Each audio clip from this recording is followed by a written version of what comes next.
Αφήνοντας πίσω μας λοιπόν την Φόρμουλα 1, προχωρήσουμε στο WRC.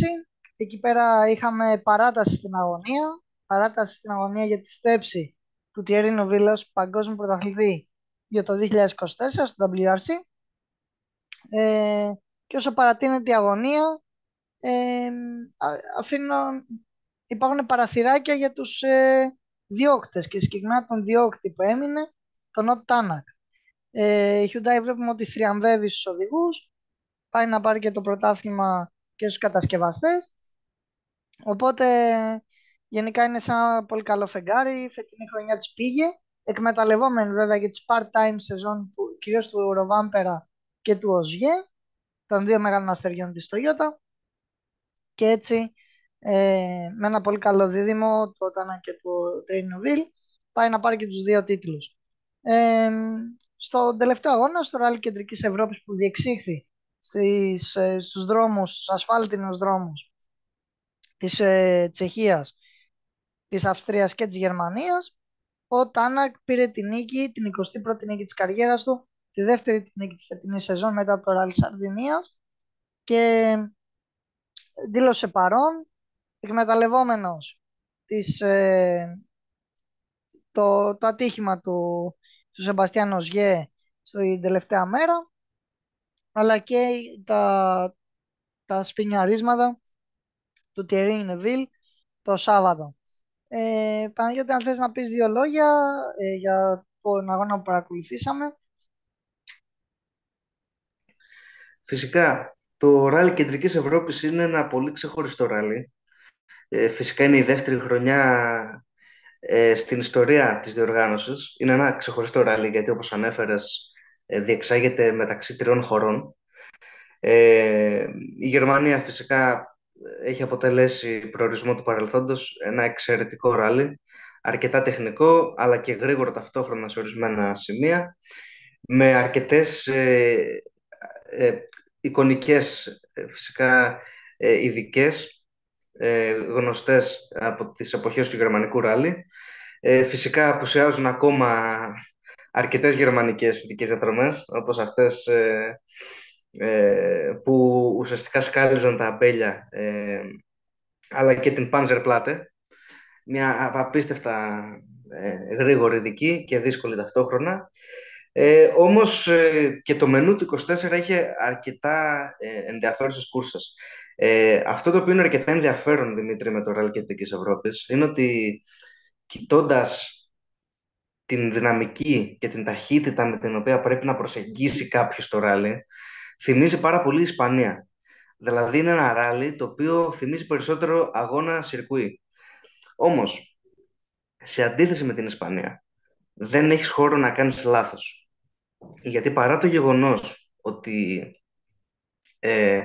οι δρόμοι είναι γρήγοροι και φυσικά το γρασίδι μέχρι και στα σημεία που το βλέπει ο ήλιος φαίνεται ως στεγνό, επειδή ακριβώς αυτές οι χώρες δεν έχουν και τις καλύτερες καιρικές συνθήκες, πατώντας έστω και λίγο στο γρασίδι, αποκαλύπτει μια πιο μαλακή λάσπη, όχι, δεν είναι ακριβώς λάσπη, αλλά μια υγρή επιφάνεια, η οποία, όπως καταλαβαίνουμε, με ημισλικ δεν είναι και το καλύτερο πράγμα.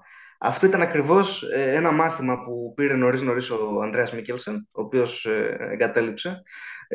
Ο Γιωχάν Ροσέλ ουσιαστικά απέκλεισε τον εαυτό του από πιθανό κατακτητή πρωταθλήματος, αφού στην δεύτερη δική του ράλι φυσικά είχε ένα ατύχημα με το Σετροά, και ο Νεβίλ, ως γνωστόν, ήταν το επόμενο θύμα από το γρασίδι της Κεντρικής Ευρώπης, καθώς δεν είχε ένα τόσο κοστοβόρο ατύχημα, περισσότερο σπαστικό, γιατί απλά καθυστέρησε, του φόρτωσε δευτερόλεπτα στη γενική και κατά αυτόν τον τρόπο έκανε την κατάσταση για εκείνον πολύ πιο δύσκολη.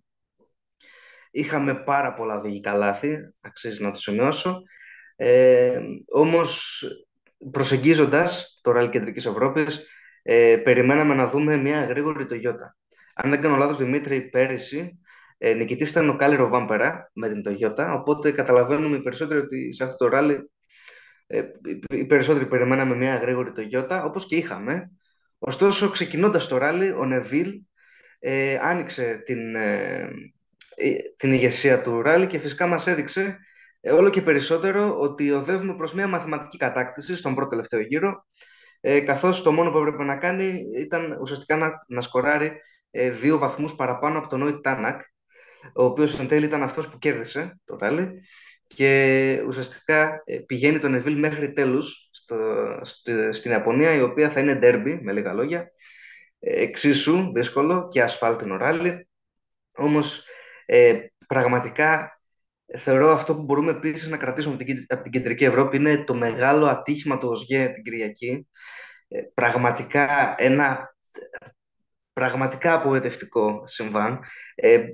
Θεωρώ ότι όσοι παρακολουθήσαμε live εκείνη τη στιγμή δεν μπορούσαμε να το πιστέψουμε ότι ένας 8 φορές παγκόσμιος πρωταθλητής, κυριολεκτικά ένας από τους πιο σπουδαίους του αθλήματος, αν όχι ο πιο σπουδαίος, έκανε λάθος στα 600 μέτρα από την εκκίνηση και ουσιαστικά έβγαλε το Γιάρης του εκτός πιθανής κατάκτησης βαθμών, διακινδυνεύοντας σημαντικά το πρωτάθλημα κατασκευαστών της Toyota, το οποίο ευτυχώς ο Τακαμότο Κατσούτα και ο Έλφιν Evans κατάφεραν να προστατεύσουν και ουσιαστικά και τα δύο πρωταθλήματα μένουν για να κρυθούν στο Grand Finale που θα είναι η Ιαπωνία.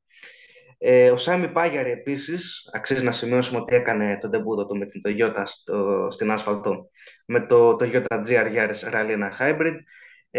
Ο ρυθμός του φαινόταν καλός, όμως ένα λάθος επίσης λόγω εξόδου έφερε τούμπα το GR Yaris σε μια εγκατάλειψη η οποία δεν ήταν κατά ανάγκη αναγκαστική. Όπως είπε και ο ίδιος σε μεταγενέστερες συνεντεύξεις, μπορούσε να συνεχίσει, απλά δεν ήθελε να ρισκάρει να χειροτερέψει τη ζημιά που στην οποία είχε επιβληθεί το Γιάρης του. Πραγματικά ελπίζω ο Πάγιαρη να πάρει μια δεύτερη ευκαιρία. Είναι ένα από τα μελλοντικά ονόματα, θέλω να πιστεύω, του WRC. Και πραγματικά ένα μεγάλο κρίμα στον Οζιέ, καθώς μέχρι και το λάθος του στην Πάσα Ολάντ, που νομίζω έκανε το λάθος, ε, θα κέρδιζε το ράλι. Ουσιαστικά θα στερούσε μία ακόμα νίκη από τον Νόιτ Τάνακ, ο οποίος, αν θυμάμαι καλά, τελευταία φορά κέρδισε στην Ιταλία. Ε, ο Οζιέ επίσης καταγράφει ένα τεράστιο αρνητικό σερί, καθώς είναι ο τρίτος αγώνας σερί όπου εγκαταλείπει. Είχαμε φυσικά την Κεντρική Ευρώπη, είχαμε την Χιλή, στην οποία επίσης εγκατέλειψε, και αυτό το σερί, αν είχες την ευκαιρία να βρίσκεσαι και στο ελευθεροχώρι, Δημήτρη, ξεκίνησε με το τουμπάρισμα του Ζιέ στην Power Stage, κάτι το οποίο θεωρώ βάζει σε σοβαρή συζήτηση το Ακρόπολης για Rally of the Year. Ήταν πραγματικά κινηματογραφική ανατροπή. Αλλά όπως και να έχει, είναι ένα αρνητικό ρεκόρ για τον Οζιέ, το οποίο ελπίζω να το σταματήσει όσο πιο νωρίς γίνεται. Είναι ένας γρήγορος οδηγός, ο οποίος μπορεί να προσφέρει πολλά στην Toyota. Τώρα, όσον αφορά τη Hyundai. Η Hyundai, προσεγγίζοντας το Rally Κεντρικής Ευρώπης, είχε δηλώσει και ο ίδιος ο Νεβίλ αλλά και ο Τάνακ ότι θα δώσουν προτεραιότητα στο πρωτάθλημα κατασκευαστών. Ο Νεβίλ μάλιστα είχε δηλώσει και ο ίδιος ότι δεν τον ενδιαφέρει η μαθηματική κατάκτηση. Θα προσπαθούσε φυσικά να δώσει όλο τον εαυτό, αλλά στο τέλος της ημέρας θα έκανε ό,τι είναι πιο σημαντικό για την ομάδα, όπως και εν τέλει έγινε. Δεν πίεσε στην Power Stage, ούτε όταν πίεσε στην Power Stage. Προσπάθησαν απλά να σιγουρευτούν ότι θα τερματίσουν, όπως και έκαναν, και έδωσαν ένα σημαντικό πλεονέκτημα. Τώρα, ο Τάνακ παραμένει υποψήφιος για τίτλο, όμως πλησιάζοντας στην Ιαπωνία έχει τον Τζαβαντάζ. Αν δεν κάνω λάθος, βρίσκεται 25 ή 20 πόντους πίσω από τον Νεβίλ. Μπορεί να λέω και να είμαι και εντελώς εκτός. Είναι μια διαφορά μικρή, όχι όμως αρκετά μικρή. Εννοείται ότι ο Νεβίλ μπαίνει ως ο πιο πιθανός κατακτητής στην Ιαπωνία. Εγώ έχω μια ιδιαίτερη συμπάθεια για τον Τάνακ, οπότε πιστεύω ότι θα είναι αυτός που θα κατακτήσει τον τίτλο. Όμως είναι σίγουρα το ράλι Ιαπωνίας ένα ράλι που δεν πρέπει να χάσουμε, και σίγουρα το ράλι Κεντρικής Ευρώπης ήταν ένα ράλι που δεν έπρεπε να χάσει κανείς, καθώς σπάνια προορισμοί όπως την Κεντρική Ευρώπη, δηλαδή τη Γερμανία ουσιαστικά, σπάνια δεν προσφέρουν θέαμα. Είναι πραγματικά εντυπωσιακό και χαίρομαι που για ακόμη μια φορά το WRC μαγειρεύει ένα εντυπωσιακό φινάλε. Πάνω ναι, η Κεντρική Ευρώπη γενικά και η Γερμανία που είναι έτσι η original προέλευση με το παλιό ράλι Γερμανίας, και πράγματι λείπουν οι ειδικές όπως η Panzerplatte, όπως λες και εσύ, που μπορούσε να κατέψει ακόμη περισσότερο την τράπουλα. Όχι ότι δεν, δεν το είχε κάνει αρκετά. Σε κάθε περίπτωση, ε, η, η υγρή επιφάνεια, όπως λες και εσύ, ο δροσός που μαζεύει, ας πούμε, από την υγρασία, από τις βροχές, το χώμα εκεί, το γρασίδι, σίγουρα δεν είναι καθόλου φιλικό προς τα σιλικά ελαστικά. Οπότε και με τους στενούς δρόμους, να πρέπει να παραμείνεις μέσα στο δρόμο είναι μεγάλο στοίχημα. Επίσης, σηκώνεται πολύ χώμα στις στροφές που μπορούσες να κόψεις, οπότε στα δεύτερα περάσματα υπήρχαν προβλήματα. Υπήρχε λάσπη δηλαδή που σε έκανε να γλιστράς μέσα στη στροφή, και όλο αυτό συνέθεσε έτσι ένα σκηνικό κινηματογραφικό. Επίσης κινηματογραφικά ήταν με τα φύλλα, ξέρω εγώ, καθαρό φθινόπωρο. Έβλεπες τα φύλλα που πέφτανε και τα σήκωναν ουσιαστικά τα αυτοκίνητα με την ταχύτητα με την οποία περνάγαν από πάνω. Επιστρέφοντας στα αγωνιστικά, γενικά ο Νεβίλ, βλέπουμε ότι όταν είναι υποπίεση κάνει λάθη. Δηλαδή αν ήταν πιο μαζεμένη η διαφορά, γιατί ο Τάνακ είχε και κάποιες κακοτυχίες, είχε και εννοείται ατυχήματα, αυτά και εκείνος, αλλά είχε και κάποιες ατυχίες και μηχανικές βλάβες και αυτά. Οπότε αν ήταν λίγο πιο κοντά, αν ήταν στους 10 βαθμούς, τώρα θα μιλάγαμε για κάτι τελείως διαφορετικό, ίσως 15. Ο Νεβίλ, νιώθω, δίνει την αίσθηση ότι όσο ήρεμος και να φαίνεται, δεν είναι μέσα του. Δηλαδή κοιτάει πάρα πολύ, κοιτάει το σίγουρο. Έχει μαζέψει μόνο 4 πόντιουμ φέτος. 4 πόντιουμ σε 12 αγώνες. Για κάποιον που πάει να πάρει πρωτάθλημα δεν είναι και ότι καλύτερο, έτσι. Και έχει πάρει 2 νίκες ουσιαστικά. Ή μία, δεν θυμάμαι. Νομίζω μία έχει πάρει φέτος. Μπορεί και 2. Σε κάθε περίπτωση ε, δεν είναι σεζόν πρωταθληματική αυτή, και κυρίως και φαίνεται ότι αν θα πάρει το πρωτάθλημα που λογικά το πάρει, θα είναι όχι επειδή ήταν ο ταχύτερος, αλλά επειδή λείπανε, ήταν σε part-time οι βασικοί διώκτες.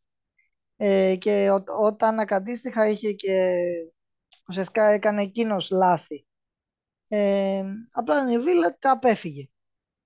Αλλά εννοείται. Θεωρώ αυτό είναι που θα στοιχειώσει κατά κάποιο τρόπο. Συγγνώμη που διακόπτω. Θεωρώ αυτό είναι που θα στοιχειώσει και κατά κάποιο τρόπο τον τίτλο του Νεβίλ, αν τον κατακτήσει. Πάντα δηλαδή θα υπάρχει αυτή η δικαιολογία ότι ο μόνος λόγος που πήρε ο Νεβίλ τίτλο είναι γιατί απουσίαζε ο Ροβάμπερα. Εντάξει, Θεωρώ. όχι, δεν νομίζω, γιατί ήταν επιλογή το Ροβάμπερ να λείπει. Σίγουρα, άμα ήταν εκεί ο Ροβάμπερ, θα μιλάγαμε με από διαφορετική βάση. Ωστόσο, θεωρώ ότι ο τίτλος είναι τίτλος. Δηλαδή, θα γράφει όπου και να πηγαίνει πρωταθλητής WRC το 2024. Δηλαδή, αυτό δεν θα το αλλάξει ποτέ κανείς, δεν θα το βγάλει ποτέ κανείς από πάνω του, και πιστεύω ότι εντάξει, όταν πας να κάνεις κουβέντα για τον καλύτερο όλων των εποχών, θα βάλεις παράγοντες όπως αυτό. Όχι γενικά, κατάλαβες, δηλαδή αυτό νιώθω εγώ. Δηλαδή στη συζήτηση για τους κορυφαίους. Εμένα μου φαίνεται κάπως ανάποδο, δεν ξέρω. Γιατί, παραδείγματος Ναι. χάρη, αν ο Ζιέ έπαιρνε φέτος τίτλο, Μμ. δεν θα μπορούσες να πεις ότι ήταν κατά τύχη, γιατί έχει άλλους 8. Και μάλιστα με διαφορετικούς κατασκευαστές, με τη Volkswagen, με τη Ford, με την Toyota. Οπότε, ενώ αν ο Νεβίλ πάρει το μοναδικό του τίτλο κατά αυτόν τον τρόπο, θεωρώ δίνει περισσότερο περιθώριο. Δεν ξέρω, εγώ έτσι το σκέφτομαι. Ναι, ναι, όχι, καταλαβαίνω ότι η δικιά σου οπτική, και εννοείται αν το έπαιρνε φέτος ο Ζιέ με part-time σεζόν, ο Νεβίλ θα έπρεπε ήδη να είναι στη σύνταξη τώρα. Αυτό. Θα τον έστελνε σπίτι του κυριολεκτικά, χωρίς δεύτερη σκέψη. Με το Ροβάμπερ να επιστρέφει κιόλας του χρόνου. Αλλά ο Νεβίλ εννοείται ότι είναι ένας γρήγορος οδηγός. Ένας οδηγός ο οποίος πάντοτε έπαιρνε νίκες. Δεν είναι τυχαίο ότι η Hyundai τον έχει 12-13 χρόνια στο πλουστάσιό της και το ανανέωσε και το συμβόλαιο για άλλα 2 χρόνια. Εννοείται ότι έχει δει πράγματα. Είναι πράγματα και πίσω από τις κάμερες που δεν φαίνονται, τα feedback που αφήνει, ξέρεις, για την εξέλιξη του αυτοκινήτου. Οπότε είναι όλα αυτά που παίζουν ρόλο. Αλλά σίγουρα εννοείται ότι δεν είναι μες στην κουβέντα για τους καλύτερους όλων των εποχών, έτσι. Είναι ένας οδηγός καλός, σταθερός, ο οποίος όμως εντάξει, δεν έχει την οδηγική του επίπεδο του Οζιέ, του Ροβάμπερα, του Λεμπ, για τέτοια επίπεδα μιλάμε. Αυτό. Ούτε καν για μένα Χίρβονεν, έτσι. Γιατί ο Χίρβονεν ήταν ταλέντο, αλλά ήταν άτυχος και δεν πήρε πρωτάθλημα. Και έπεσε και πάνω στον Λεμπ, έτσι, που ήταν πολύ καλός. Ο Οζιέ, λοιπόν, για να επιστρέψω σε αυτό που λες, θα κάνω μια δημόσια καταγγελία, εσύ φταίς.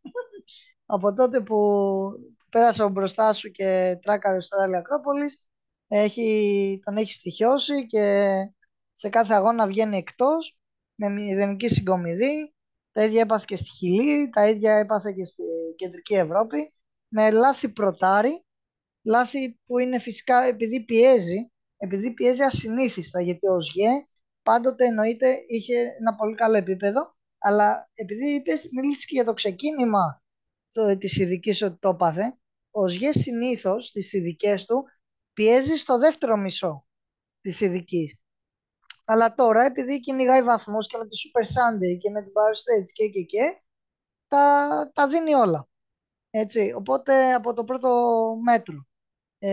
Αυτό έπαθε και στο Ακρόπολης, αυτό έπαθε και τώρα στην Κεντρική Ευρώπη και εννοείται και μια πέτρα που χτύπησε στη Χιλή, τον έστειλε στο χαντάκι. Οπότε γενικά είναι κακοδαιμονία για το Γάλλο, ασυνήθιστα λάθη για την εμπειρία του και για το επίπεδό του, αλλά αυτό είναι το WRC, αυτή είναι η ομορφιά του.